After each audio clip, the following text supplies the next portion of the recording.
Hi guys, welcome to back to my channel. हम देखेंगे अभी हाउ टू फीचर पास। चलो आप भी देखो मेरे साथ। हेलो दोस्तों, मैं हूं गौरव और जरा टेनेट मूवी के सीन को ध्यान से देखो। एज यू कैन सी, यहां पर ब्लू टीम को बिल्डिंग के गिरे हुए टुकड़े उल्टा आकर जुड़ते हुए दिखाई दे रहे हैं और उसके बाद वहां पर ब्लास्ट होते हुए दिख रहे हैं, यानी कि इफेक्ट उसके कॉज से पहले ऑब्जर्व हो रहा है। इसे फिजिसिस्ट रेट्रो कॉजालिटी कहते हैं। अब इस फिनोमिनान की सबसे वियर्ड बात क्या है? एज अनबिलीवेबल इट सीम्स, कुछ थियोरेटिकल फिजिसिस्ट का यह मानना है कि यह कॉन्सेप्ट हमारे रियल वर्ल्ड में भी पॉसिबल है। यस, यू वोंट बिलीव, एक ऐसा एक्सपेरिमेंट है जो बार बार लगातार ये प्रूव करता है कि हमारा फ्यूचर हमारे पास्ट को इफेक्ट करता है। मतलब जस्ट इमेजिन, आप भविष्य में कौन सा जॉब करोगे, ये इफेक्ट कर रहा है कि आप पास्ट में कौन से स्कूल गए थे या फिर इवन आप कौन से सिटी में रहते हो। सुनने में ही बेतुका सा लग रहा है, राइट? बट रियलिटी का ऐसा ही एक वर्जन प्रूव हो चुका है एक्सपेरिमेंट में, एक बार नहीं बल्कि बार बार लगातार, जिसे जानकर आप भी अपने कॉमन सेंस से भरोसा खो बैठोगे। बट डोंट वरी, इस कॉन्सेप्ट को मैं एकदम सिंपल लैंग्वेज में आपको समझाऊंगा, कहानी के रूप में एकदम शुरुआत से, जिससे कि आपके क्वांटम थियरी के बेसिक्स भी क्लियर हो जाएंगे। सो बीच में छोड़कर बिल्कुल मत जाना, वरना आप रियलिटी का ट्रू नेचर समझे बिना ही बूढ़े हो जाओगे। लाइक इस कॉन्सेप्ट की डिस्कवरी को ही ले लो। आइडियली कोई भी साइंटिस्ट जब एक थियरी देता है, उसके बाद उस पर फिर एक डिबेट होती है। पर ये एक ऐसा कॉन्सेप्ट है जिसमें आज से लगभग एक सेंचुरी पहले दो बड़े बड़े फिजिसिस्ट नील्स बोर और एल्बर्ट आइंस्टाइन में एक फेमस डिबेट छिड़ गई थी और दोनों के सपोर्टर्स अपने अपने आइडल्स को सपोर्ट करने के लिए नई नई थियरीज पेश करने लग गए। One of which was retrocausality। इसी डिबेट में मौजूद थे 16 साल के एक ऐसे जीनियस जो आगे जाकर father of modern general relativity बनने वाले थे, और जी हां, एक ऐसी खोज करने वाले थे जो सबूत के साथ ये प्रूव करे कि भविष्य यानी कि फ्यूचर पास्ट को इफेक्ट करता है। उनका नाम था John wheeler. John wheeler scientific community में एक तूफान लाने वाले थे, और कैसे, ये आप आगे जानोगे। Now wait, let me explain you कि मैं किस डिबेट की बात कर रहा हूं। देखो, आप सभी को क्या ये फेमस फोटो याद है? वेल, आपने ये फोटो कभी ना कभी पहले जरूर देखी होगी। दरअसल साल 1927 में ब्रसेल्स, बेल्जियम के सॉल्वे इंस्टीट्यूट में दुनिया भर के 29 बेस्ट फिजिसिस्ट एक फेमस फिजिक्स कॉन्फ्रेंस अटेंड करने के लिए गए थे, called the 5th Solvay conference. और ये देखो, ये उस सोल्वे इंस्टीट्यूट के स्टेयर्स है जहां पर वो पिक्चर ली गई थी। इस फोटो में आप देख सकते हो Bohrs, Einstein, Erwin Schrodinger, Louis de Broglie, Max Planck, Marie Curie, ऐसे कई सारे फेमस चेहरे आपको दिख रहे हैं। बट अब जरा अपने आप से पूछो, इन सभी में कॉमन क्या है? वेल, इन शॉर्ट अगर मैं कहूं तो इन सब का कंट्रीब्यूशन टुवर्ड्स क्वांटम मैकेनिक्स। अब क्वांटम मैकेनिक्स, जैसे आप लोगों को पता है, छोटे छोटे सब एटॉमिक पार्टिकल्स की वर्किंग की स्टडी करता है। लाइक मैरी क्यूरी को ही ले लो, इन्होंने सबसे पहले पता लगाया कि रेडियो एक्टिविटी एटम्स के अरेंजमेंट पर नहीं बल्कि उसके अंदर यानी सब एटॉमिक लेवल पर चल रही किसी गड़बड़ की वजह से पैदा होती है। और आइंस्टाइन के बारे में तो आप पहले से ही जानते होंगे कि उन्हें नोबेल प्राइज उनके फोटो इलेक्ट्रिक इफेक्ट की खोज के लिए मिला था, जिसमें उन्होंने मेटल पर लाइट गिरने से इलेक्ट्रॉन्स एमिट होते हैं और बिजली पैदा होती है, ये प्रूफ किया था। सो बिल्कुल यही वजह थी कि इन सभी को ब्रसेल्स बुलाया गया था, ताकि उनके डिस्कशन से हम सभी atoms, electrons, molecules, photons etcetera, इन सब की वर्किंग को ज्यादा अच्छे से समझ पाए, डीप पर्सपेक्टिव्स मिल पाए साइंटिफिक कम्युनिटी को। अब वो अलग बात है कि आज के तारीख में इस 5th सोल्वे कॉन्फ्रेंस को मेनली बस सिर्फ एक ही चीज के लिए जाना जाता है, the debate in which Einstein lost to Bohrs. So actually हुआ कुछ यूं कि 1700s में न्यूटन ने यह प्रपोज किया था कि लाइट पार्टिकल्स के रूप में ट्रैवल करते हैं। पर अर्ली 1800s में एक फिजिसिस्ट थे थॉमस यंग नाम के, उन्होंने पहली बार एक फेमस एक्सपेरिमेंट परफॉर्म किया called the double slit experiment, और उसमें उन्हें पता चला कि लाइट एक्चुअली डुअल नेचर दिखाती है, यानी कि दोगलापंथी। इस एक्सपेरिमेंट में बेसिकली उन्होंने एक लाइट बीम को दो स्लिट से पास किया था, और जब उन स्लिट्स के पीछे रखे स्क्रीन पर उन्हें ऐसा इंटरफियरेंस पैटर्न दिखा, तो उन्होंने यह कंक्लूड किया कि लाइट पार्टिकल्स से ही बनी होती है, पर वो पार्टिकल्स एक वेव के रूप में ट्रैवल करते हैं। अब इस खोज के बाद ऑलमोस्ट एक सदी बीत गई, और साल 1924 यानी कॉन्फ्रेंस के जस्ट 3 साल पहले फिजिसिस्ट लुई डी ब्रॉली ने यह प्रूव किया कि सिर्फ लाइट नहीं बल्कि सभी पार्टिकल्स, फिर चाहे वो इलेक्ट्रॉन्स हो, क्वार्क्स हो, बोसॉन्स हो, कोई भी, वो सब के सब ये वेव पार्टिकल डुअलिटी दिखाते हैं at the most fundamental level. अब फ्रेंड्स, यहां तक तो सभी का कॉन्सेप्ट क्लियर था, किसी को क्वांटम मैकेनिक्स को समझने में कोई दिक्कत नहीं आ रही थी। बट देन जिस साल कॉन्फ्रेंस हुई उसी साल एक और एक फेमस फिजिसिस्ट हाइजेनबर्ग ने अपना हाइजेनबर्ग अनसर्टेनिटी प्रिंसिपल प्रपोज किया, जिसके चक्कर में लेटर रेट्रो कॉजालिटी पिक्चर में आई। दरअसल इस प्रिंसिपल के अनुसार जिन स्पीड्स पर ये फोटॉन्स और इलेक्ट्रॉन्स जैसे छोटे छोटे सब एटॉमिक पार्टिकल्स ट्रैवल करते हैं, उन स्पीड्स पर आप या तो उनकी स्पीड नाप सकते हो या तो उनकी location. Like for example, let's say एक नदी है और उसमें पानी वेव्स के रूप में बह रहा है। अब ऐसे में अगर आपको उन वेव्स की स्पीड को नापना है तो आपको गिनना पड़ेगा कि आपके सामने एक सेकेंड में कितने वेव्स गुजरे हैं। अब इस मेथड में एक मेजर प्रॉब्लम है कि आप ऐसे करके किसी एक वेव की लोकेशन नहीं बता सकते। अगर आपको किसी एक वेव की लोकेशन जाननी है तो फिर आपको पानी के बहाव की फोटो लेनी पड़ेगी, और उसमें एक और एक प्रॉब्लम है कि वो आपको स्पीड की जानकारी नहीं देगा। सो ऑल इन ऑल इस अनसर्टेनिटी प्रिंसिपल की वजह से, जो कि हाइजेनबर्ग ने प्रपोज किया था, ये धारणा बनी कि क्वांटम लेवल पर सभी पार्टिकल्स एक वेव ऑफ पॉसिबिलिटीज के रूप में एग्जिस्ट करते हैं और सिर्फ उन्हें ऑब्जर्व ही करने पर वो कोई एक फॉर्म लेते हैं, एक पार्टिकल के रूप में दिखाई देने लगते हैं जिसके डेफिनेट प्रॉपर्टीज होते हैं। उससे पहले they are just wave of possibility. अब ऑब्वियसली आइंस्टाइन को ये बात हजम करने में बहुत दिक्कत आ रही थी, because Einstein always believed in a deterministic perspective. उनकी सारी थियरीज क्लासिकल फिजिक्स में रूटेड थी, जो कि एक डिटर्मिनिस्टिक व्यू पॉइंट से चलते हैं। तो उनके लिए ये प्रोबेबिलिटी का आना, पॉसिबिलिटी का आना ब्रह्मांड के अनफोल्डिंग में, ये एक बहुत ही वियर्ड सी बात थी जो वो हजम करने के लिए तैयार नहीं थे। और दूसरा इस बात का ये इंप्लीकेशन था कि अब तक वो एटम्स और उनके सब एटॉमिक पार्टिकल्स को जितना भी समझ पाए हैं और इनकी जो फोटो इलेक्ट्रिक थियरी भी है, ये सब कुछ इनकम्प्लीट है। सो आइंस्टाइन यहां पर इसी कॉन्फ्रेंस में हाइजेनबर्ग के अनसर्टेनिटी प्रिंसिपल को पूरी तरह से गलत प्रूफ करने पर तुल गए। इसी डिबेट में कूद पड़े फिर बाद में नील्स बोर, और उन्होंने मैथमेटिकली ये प्रूफ किया कि डबल स्लिट एक्सपेरिमेंट में जो हमें इंटरफेरेंस पैटर्न दिखाई देता है वो पार्टिकल्स के वेव नेचर की वजह से तो दिखता है, बट अगर आप स्क्रीन तक पहुंचने से पहले पार्टिकल्स को डिटेक्टर्स से ऑब्जर्व करोगे तो एक बहुत ही वियर्ड सी और मैजिकल सी चीज होती है कि स्क्रीन पर आपको इंटरफेरेंस पैटर्न की जगह पर ऐसा डॉटेड सा पैटर्न, यानी कि एक पर्टिकुलर पैटर्न दिखेगा, मानो कि जैसे पार्टिकल्स ने अपना वेव नेचर छोड़कर एक डेफिनेट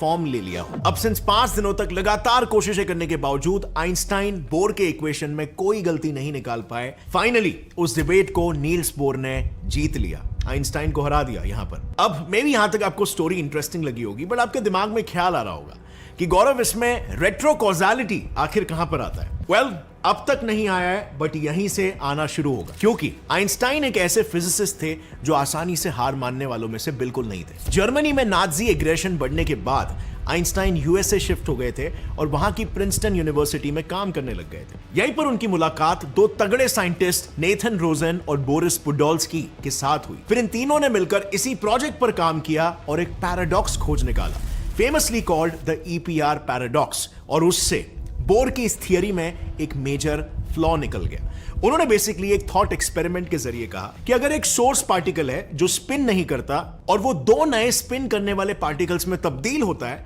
तो according to the law of conservation of angular momentum उन दोनों भी पार्टिकल्स को एक दूसरे से इक्वल एंड ऑपोजिट स्पिन दिखाना पड़ेगा, ताकि टोटल स्पिन एक दूसरे से कैंसिल आउट होकर उसकी वैल्यू उनके पेरेंट पार्टिकल से मैच हो सके। अब इसका मतलब क्या आप समझ रहे हो?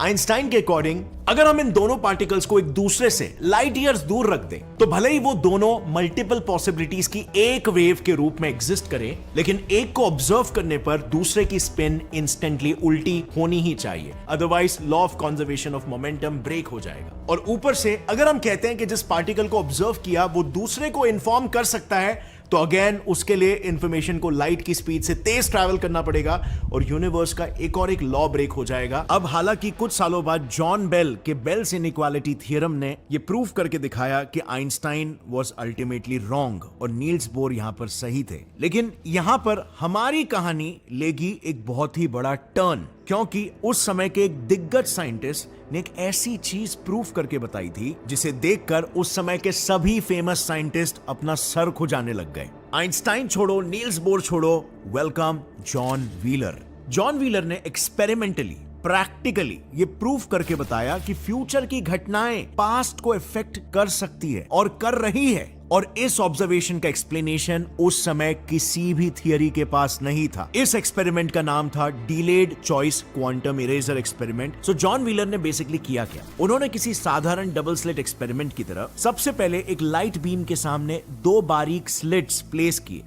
ताकि लाइट के फोटॉन्स को चूज करना पड़े कि उन्हें एग्जैक्टली किस स्लिट से गुजरना है। अब ऐसे टाइम पर जब फोटॉन्स को दो रास्तों के बीच कोई एक पाथ चूज करना होता है, वो अपना वियर्ड बिहेवियर दिखाते हैं और एक वेव के रूप में दोनों स्लिट से एक ही टाइम पे पास हो जाते हैं। सो इसका इंप्लीकेशन ये होगा कि अगर किसी डिटेक्टर को किसी फोटॉन के पाथ के बारे में पता चल गया, तो वो फोटॉन एक पार्टिकल का रूप ले लेगा और स्क्रीन पर इस तरह का पार्टिकल पैटर्न दिखेगा। और अगर वो डिटेक्टर नहीं जान पाया कि फोटॉन किस स्लिट से आया, तो वो इस तरह का इंटरफियरेंस पैटर्न दिखाएगा और अपना वेव का फॉर्म मेंटेन करेगा।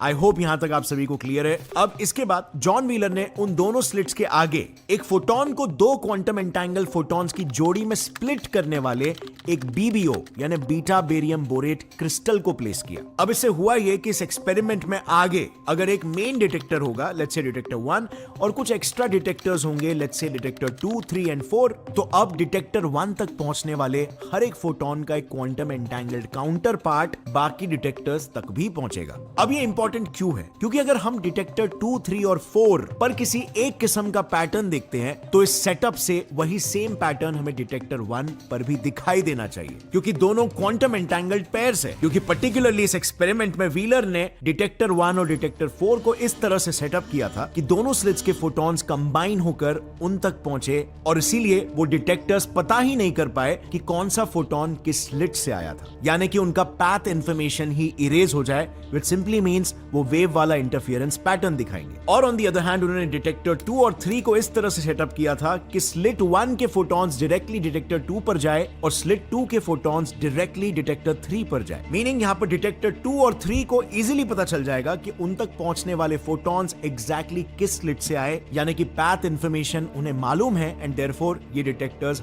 हर बार पार्टिकल पैटर्न ही दिखाएंगे। सो अब जब आपको पूरा सेटअप पता चल चुका है और ये भी पता है कि डिटेक्टर्स 2, 3 और 4 पर पहुंचने वाले हर एक फोटॉन का एक quantum entangled counter part detector 1 पर जाता है, तो अब मैं आपको एक कॉमन सेंस वाला सवाल पूछता हूं। मुझे बताओ, नॉर्मली डिटेक्टर 1 डिटेक्टर 4 की तरह वेव वाला इंटरफियरेंस पैटर्न दिखाता है, तो क्या डिटेक्टर 2 और 3 को एक्टिवेट करने पर उसे इंस्टेंटली पार्टिकल पैटर्न दिखाना शुरू करना चाहिए? अब आई नो आप सोचोगे कि सिंस उन तक पहुंचने वाले फोटॉन्स क्वांटम एंटेंगल्ड है, तो हां ऐसा होना चाहिए। डिटेक्टर 1 ने अपना वेव पैटर्न बदलकर पार्टिकल पैटर्न दिखाना चाहिए। बट एक बार फिर से सोच लो, क्योंकि exactly at this moment wheeler ने एक ट्विस्ट ऐड किया। उन्होंने डिटेक्टर 1 को बाकी 3 डिटेक्टर्स के मुकाबले स्लिट्स से थोड़ा नजदीक प्लेस किया, यानी उस तक फोटॉन्स पहले पहुंचते हैं और फिर बाद में दूसरे डिटेक्टर्स तक। एंड सो इररिस्पेक्टिव ऑफ अगर डिटेक्टर 2 और 3 ने उन तक पहुंचने वाले फोटॉन्स का पाथ जान लिया, डिटेक्टर 1 ने तो अपना डिसीजन पहले ही ले लिया और वो नहीं बदल सकता, right? But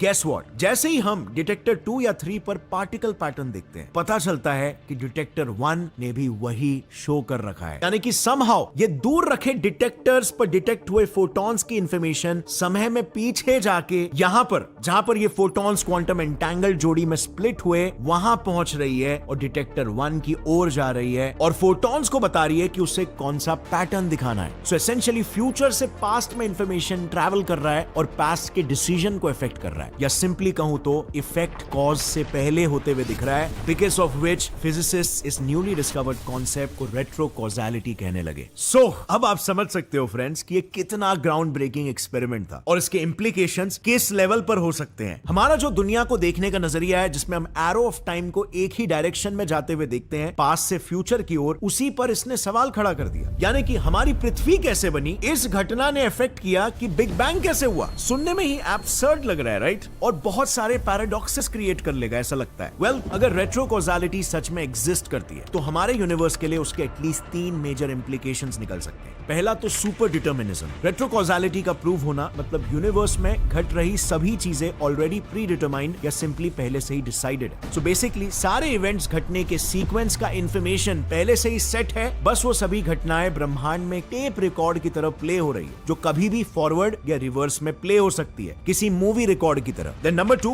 information paradoxes like grandfather paradox create हो जाएगा, क्योंकि अगर ए ने बी को पैदा किया और बी ने सी को, फिर अगर सी ने ए को मार दिया, तो टाइम को अगर हम फ्यूचर से पास्ट की तरफ प्ले करें तो सीक्वेंस ऑफ इवेंट कभी कंजर्व हो ही नहीं सकता, क्योंकि ए तो भविष्य में सी से मारा गया है, तो वो पास्ट में बी को जन्म कैसे दे पाएगा? और अगर बी ही दुनिया में नहीं आया तो सी दुनिया में कैसे आ पाएगा? थर्ड, थर्मोडायनामिक्स का सेकंड लॉ भी ब्रेक हो जाएगा, जो ये कहती है कि एंट्रोपी यानी information always increases with time. So यहां पर बेसिकली हम इंफॉर्मेशन में बैकवर्ड जा रहे हैं, जो कि थर्मोडायनामिक्स का लॉ अलाउ नहीं करता। फोर्थ, आइंस्टाइन की स्पेशल थियरी ऑफ रिलेटिविटी भी ये प्रूव करती है कि टाइम में बैकवर्ड जाना इम्पॉसिबल है। ये थियरी भी डिस्ट्रॉय हो जाएगी। यानी इन शॉर्ट, साइंस के सभी कोर कॉन्सेप्ट्स की जो हमें अंडरस्टैंडिंग अभी तक है, वो सब की लेजिटिमेसी पर एक क्वेश्चन मार्क आ जाएगा। और इसीलिए फ्रेंड्स, मेरे लिए पर्सनली और हमारी टीम के लिए ये बिलीव करना कि ये वाकई में सच है, एक्सट्रीमली डिफिकल्ट था। डिस्पाइट इस टॉपिक पर बहुत से अच्छे चैनल्स ने बहुत से वीडियोस बनाए जो सभी इस एक्सपेरिमेंट को लेजिट बताकर कंक्लूड करते हैं।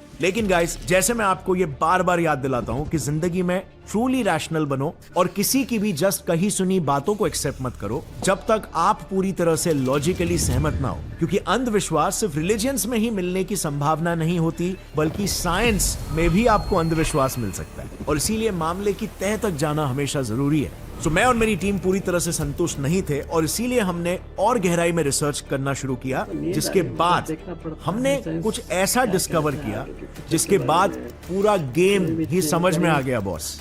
कुछ ऐसी चीजें जो सभी से मिस हो गई थी, but they were very consistent with quantum physics के सबसे ट्रस्टेड मॉडल कोपेनहेगन इंटरप्रिटेशन। सो क्या जॉन व्हीलर ने जो कहा था कि इंफॉर्मेशन पास्ट में ट्रैवल कर सकती है, वो 100% सही है? Well, delayed choice quantum eraser experiment में 2 फंडामेंटल फ्लॉज हमें मिले। तो चलिए शुरू करते हैं धोती खोलना। पहला फ्लॉ ये है कि इन एक्सपेरिमेंट में जैसे ही एक फोटोन बीबीओ क्रिस्टल से पास होता है, वो बेसिकली 2 कम लेकिन इक्वल एनर्जी वाले क्वांटम एंटेंगल फोटॉन्स में ब्रेक हो जाता है। अब वैसे तो ये वियर्ड नहीं है, provided that quantum eraser experiments majorly quantum entanglement पर ही बेस्ड थे। पर यूसी इन एक्सपेरिमेंट्स में डबल स्लिट बीबीओ क्रिस्टल के पहले प्लेस्ड होता है, यानी कि क्रिस्टल से पास होते ही ओरिजिनल फोटोन किस स्लिट से आया था, ये इंफॉर्मेशन देने वाला फोटोन ही नहीं बचता। और इस वजह से नो मैटर व्हाट, हर डिटेक्टर पर आपको एक ही पैटर्न दिखेगा, पार्टिकल नेचर दिखने वाला नॉन इंटरफियरेंस पैटर्न। अब फिर ऑब्वियसली यहां पर यह सवाल आता है कि फिर कुछ केसेस में इंटरफियरेंस पैटर्न क्यों दिखाई दे रहा है? सो इसका जवाब है इस एक्सपेरिमेंट का दूसरा major flaw.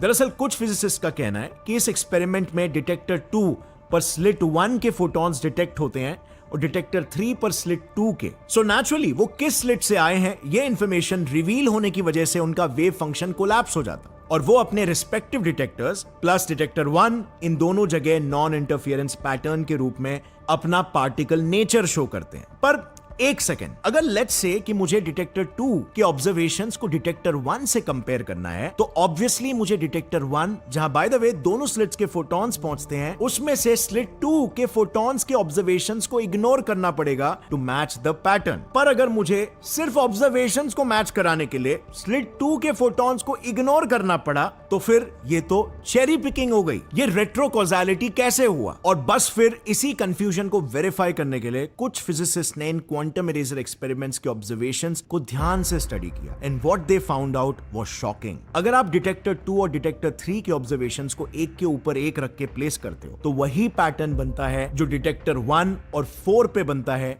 Without cherry picking. यानी कि एक तरह से हम ये बोल सकते हैं कि चारों डिटेक्टर्स पर शुरू से ही एक ही पैटर्न बनता है, बस प्रीवियस एक्सपेरिमेंट में चेरी पिक करके अपने साइड ऑफ द स्टोरी को प्रेजेंट किया जा रहा था। सो इन शॉर्ट, किसी इंफॉर्मेशन को पास्ट में जाने की कोई जरूरत ही नहीं है और ऐसा हो भी नहीं रहा है। अब फ्रेंड्स, ये एक्सपेरिमेंट हमें एक बहुत ही इंपॉर्टेंट बात सिखाता है। साइंस में ना एक पॉसिबिलिटी हमें कभी भी नहीं भूलनी चाहिए कि कई बार साइंटिस्ट कुछ out of the world proof करने के लिए डेटा का इंटरप्रिटेशन अपने कन्वीनियंस के हिसाब से यूज करते हैं और एक ऐसी पिक्चर पेंट हो जाती है जो उन्हें मशहूर बना देती है। इसे चेरी पिकिंग ऑफ डेटा कहते हैं। यहां पर अच्छा चांस है ऐसा ही कुछ हुआ उन एक्सपेरिमेंटर्स द्वारा जो ये प्रूफ कर रहे हैं कि फ्यूचर पास्ट को इफेक्ट कर रहा है। और किसी के भी पास इसका कोई वैलिड एक्सप्लेनेशन भी नहीं था। अब ये तो कुछ भी नहीं है, साइंटिफिक कम्युनिटी में इससे भी कई गुना ज्यादा वाहियात केसेस होते हैं जिन्हें सीधा डेटा फजिंग या डेटा फैब्रिकेशन कहा जाता है, जहां पर रिसर्चर्स अपने डेटा और स्टैटिस्टिक्स को ही फेक करते हैं अपनी थियरी को सपोर्ट कराने के लिए। And the worst part is it is not even rare, क्योंकि साइंटिस्टों को ऐसा करने के पीछे बहुत करियर इंसेंटिव्स मिल जाते हैं। जैसे फॉर एग्जांपल एक केस कुछ महीने पहले ही हाईलाइट हुआ, और आयरनी देखना गाइस, इस केस की सबसे बड़ी आयरनी, एक रिसर्चर जो ऑनेस्टी पर रिसर्च कर रही थी, उसी का एक रिसर्च पेपर फ्रॉड और डेटा फैब्रिकेशन की वजह से अनपब्लिश कर दिया गया। सो ऑनेस्टी पर रिसर्च करने वाली साइंटिस्ट ही निकल गई डिसऑनेस्ट। वाह। अब डिस्क्रिप्शन में मैं कुछ लिंक्स डाल दूंगा जो आपको इस विषय में एक इन डेप्थ पर्सपेक्टिव दे देंगे। और इसीलिए फ्रेंड्स, ये सबसे बचने के लिए हमेशा ये दो चीजें याद रखो। नंबर 1, हमेशा फर्स्ट प्रिंसिपल से स्टार्ट करो, कॉन्सेप्ट्स को फंडामेंटली समझने की कोशिश करो। नंबर 2, साइंस कम्युनिटी में हमेशा कंसेंसस को ज्यादा वेटेज दो, क्योंकि उन कॉन्सेप्ट्स में जिसमें most of the scientist agree करते हैं वो यूजुअली ज्यादा नंबर ऑफ एक्सपेरिमेंट्स और ऑब्जर्वेशन से प्रूव्ड और वाइडली एक्सेप्टेड होता है। वो एंटायर साइंस कम्युनिटी के पोजीशन को ज्यादा एक्यूरेटली डिफाइन करता है। उन पर हजारों रिपीटेड एक्सपेरिमेंट्स हो चुके होते हैं, और नॉन कंसेंसस वाली थियरीज के एक्सपेरिमेंट्स में हमेशा चांस होता है डेटा फजिंग का। अब अगर आप एक साइंटिस्ट हो तो यहां पर बात थोड़ी सी अलग हो सकती है, क्योंकि आपको कंसेंसस के बाहर का भी सोचना होगा और आपको ऑनेस्ट एक्सपेरिमेंट्स परफॉर्म करके देखना होगा कि आपकी सोच सही है कि नहीं। बट व्यूअर्स के लिए ये पाथ फॉलो करना उन्हें मिसगाइड कर सकता है। और फाइनली फ्रेंड्स, एक छोटा सा रियलाइजेशन मैं आपको देना चाहूंगा। आप बहुत सारे इन्फ्लुएंसर्स, पॉलिटिशियंस, मीडिया आउटलेट्स को फॉलो करते हो, और वो लोग आपको कई सारा डेटा बताते होंगे, अपने पर्सपेक्टिव को बैक करने के लिए। अब जरा यहां पे थोड़ा सा दिमाग लगाओ। अगर साइंटिस्ट डेटा फजिंग और डेटा मिस इंटरप्रिटेशन में फंस रहे अपनी थियरीज को प्रूव करने के लिए, तो just try to imagine science field के बाहर ये कितना होता होगा। मैं बात कर रहा हूं न्यूज, मीडिया, इन्फ्लुएंसर्स द्वारा, बिजनेसेस द्वारा, पॉलिटिशियंस द्वारा, एटसेट्रा।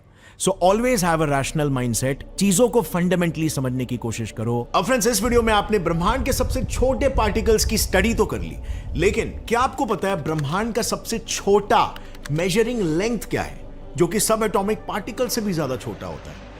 क्या आपने प्लैंक लेंथ के बारे में सुना है?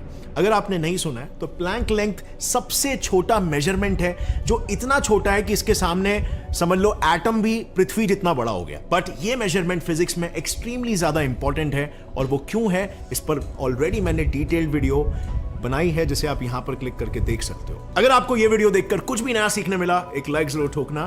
Gets at fly science channel को भी सब्सक्राइब कर लो और बेल नोटिफिकेशन दबाओ, ताकि आगे आने वाली हमारी कोई भी वीडियो की अपडेट आप मिस ना करो। Stay curious friends, keep learning, keep growing. जय हिंद। अभी देखिए, साइंस थोड़ा बहुत जानने की कोशिश थी है, आप भी कोशिश करते रहें। जैसे जैसे आप देखते रहेंगे उस तरह से आपको साइंस में इम्प्रूवमेंट होता रहेगा। इस चैनल को मैं फॉलो करता हूँ ताकि मुझे भी साइंस में थोड़ा बहुत इम्प्रूवमेंट हो, और मैंने कोशिश किया कि आपको भी ये वीडियो आप तक पहुँचाओ। अगर ऐसे ही वीडियो देखना है तो मेरे भी चैनल को सब्सक्राइब कीजिए, ताकि दूसरे कहीं से भी मैं जो इन्फॉर्मेशन देते हैं आपको ऐसे वीडियोस लेके आऊँगा। और मेरे चैनल को भी सब्सक्राइब कीजिए ताकि मेरा भी थोड़ा बहुत इम्प्रूवमेंट हो जाए। बहुत बहुत शुक्रिया, थैंक यू।